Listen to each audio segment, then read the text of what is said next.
Ibang klase. Oh! Oy! Nakuha na mga kabakal. Hi guys! Magandang araw mga kabakal. Ngayon naman ay ilalaban natin for the first time ang Baby Bark Spider. Kitang-kita nyo naman mga kabakal, itong Baby Bark Spider na to ay mayroong muka sa likod. Uy, tumalon siya bigla.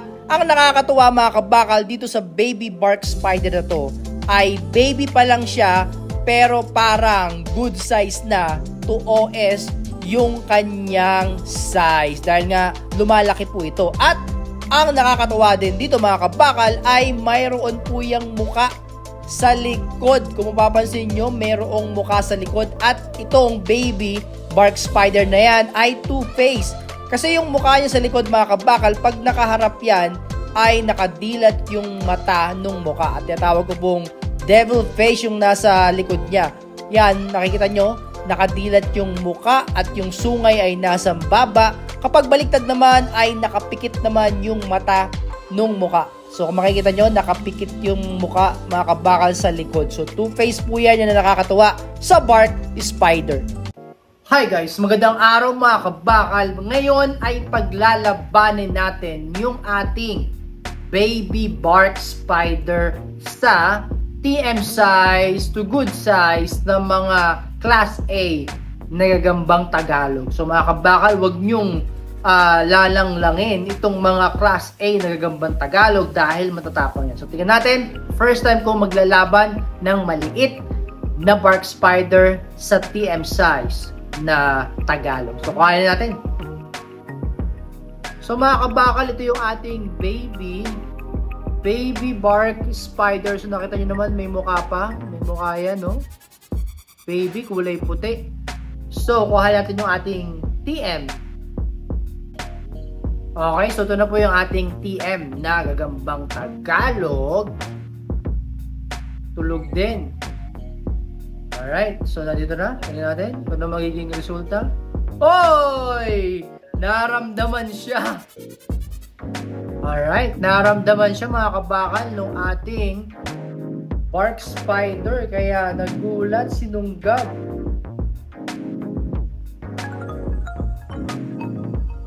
Natin, medyo tulugin itong ating Tagalog. Ayan o. Uy, bumaba yung ating Bark. Nagulat yung Bark. So ayan, magkatabi sila. Hello, hello, hello. Tabi kayo, boy. Oy! Oy! Oy! Oy! Oy! Oy! Oy! Nakuha! Kinukuha! Uy! Kinukuha! Nakuha mga kabakal yung galamay pero hindi umabot. Oy! Uy! Uy! Gutom na mga kabakal. Natanggalan ng galamay itong ating, ayan na, hinahabol na.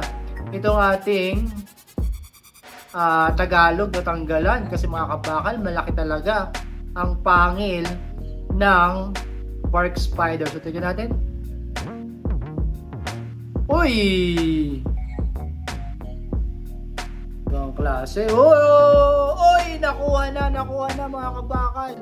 Nakuha na yata. Wala na. Hindi na yung bibitawan mga kabakal. Nakita nyo naman yung likod. Once na nakuha na kayo. Once na nakuha na ng gagamba.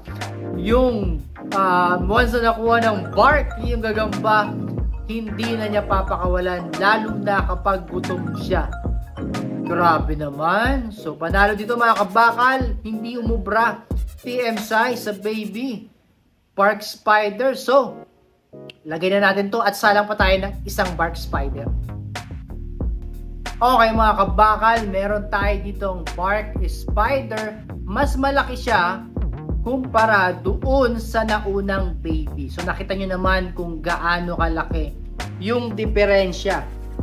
Kung gaano kalaki yung diferensya nito kumpara sa Baby Bark Spider. So, kuha tayo ng TM size na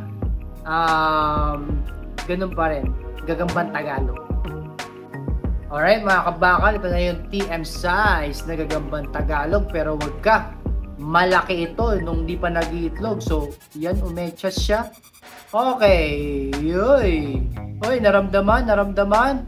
Nung bark, gumalaw yung bark. Oy, hinahabol. Ingat ka dyan. Huwag mong hahabulin yan. Naku, muntik ka na, boy. Pag naramdaman ka ng bark, hindi ka na makakawala dyan. Oy. Muntik ka na.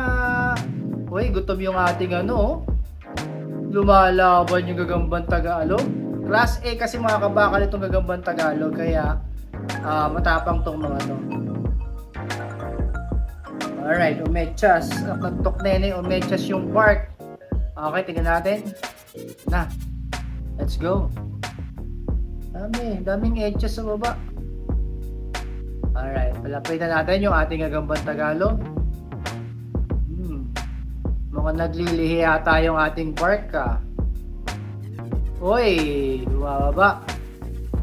Let's go. Huwag ka matulog dyan, natutulog yung Tagalog. Lusubin mo, lusob! Yun. Oy, hindi siya pinapansin. Mga kabakal, mukhang buntis yata itong ating bark Mukhang buntis yata yung nakuha nating bark. Hindi pinapansin yung gagambang Tagalog. Ganun kasi pag hindi pinapansin ng bark, it's either, yun nga, buntis mga kabakal. Hindi niya pinapansin, no? Nilulubayan lang niya or baka magmo-molt mga kabakal kasi nga itong ating nakuhang bark galing sa wild. So kapag hindi sila gutom, okay mga kabakal, magmo-molt siguro to or buntis. So lagay na muna natin, tago na muna natin, palitan natin ng ibang bark. Okay mga kabakal, ito yung kapalit niya na bark. Medyo makulit itong kapalit na bark. Mas maliit ng konti dun sa nilabas natin. Tignan natin kung ito ba ay gutom na, kung lalaban ba sa ating gagambang Tagalog. Uy, naramdaman. Uy, gutom. Naramdaman gutom itong ating bark. Naramdaman niya, sabi niya, uy, mayroon yatang pumunta sa likod ko. Sino yon? Pagkain ba yon? Let's go. Yun nararamdaman ng bark Sinisipat nyo. Uy, nahabol niya. Yari ka, boy. Gutom yung ating bark. Let's go. Ayan na. Sa harap ka pa talaga, ha? Aba, matalino yung ating Tagalog. Pumunta sa likod. Ayun, naku po. Bakit ka, boy? Ayun, sa harapan ka. Uy, munti ka na. Auto sa harapan ka. Uy, magaling talaga yung Tagalog. Sarap ka. Uy, nanggigigil na yung bark. Nanggigigil yung bark, mga kabakal. Ayan, harapan. Uy, matalinong bata. Alright, let's go. Nangangapa-ngapa, Yari ka dyan, boy. Ka na magpaano pa dyan. Uy, takbo, boy, takbo. Nandyan na. Nagpapababa, takot yung mga kabakal, takot yung Tagalog, alam niya may kalalagyan siya kaya nagpapababa siya ayan galaw-galaw pag may time. Oy, galing. Hinihila mga kabakal, hinihila ng bark yung Tagalog, hinihila yung sapot ayaw magpahuli. Uy, munti ka na, boy. Kala ko nahuli ka na. Munti ka na, boy. Ang galing, nasa likod. Galing mo magtago. Mautak mga kabakal itong Tagalog. Pero yan, gutom na yung bark natin hinahanap na siya nung bark natin, Tagalog. Uy, punta sa ilalim. Ang galing, grabe mga kabakal. Wais itong Tagalog na to. Sabay tulog. Hindi ka pwedeng umiwas sa laban nyo. Sabay tulog. Let's go. Grabe yung sapot ng bark. Kapal. Galing pupunta lang siya sa likod.